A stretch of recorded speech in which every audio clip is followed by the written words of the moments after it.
इन्होंने कबर च भी जाना, एक खुदा भी उत्ते है। साडी बदुआ अल्लाह दी कसम है, मैं बदुआ हर वेले मंगना, अल्लाह इन्हां दा बेड़ा गर्क कदी ते खुदा साडी कबूल करेगा। अगर आपके पास पैसे नहीं है तो आप रेडी लगाने के बिल्कुल अहल नहीं है। ये मेरा नहीं बल्कि इन लोगों का कहना है जो पैसे दे के रोड के किनारे रेडियां लगा के खड़े हैं। 3 रेड़ियां लै गए ने ते 2 कंडे तराजू।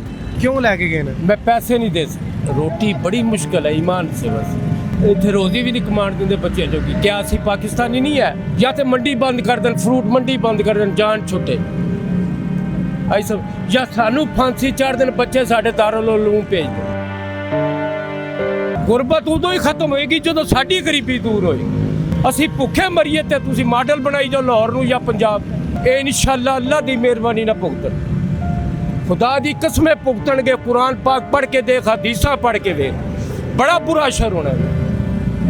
सानू तो पता नहीं कबर चुम लेगी या लै लेगी, पता नहीं इन्होंने कबर भी नसीब नहीं होती। तड़फने खुदा दी कसमें रात की रोटी मुश्किल हुई। ये रोडों को, ये लाइटों को क्या करना है? जब एक गरीब तड़फ रहा, ये खुदा को हिसाब देना पड़े।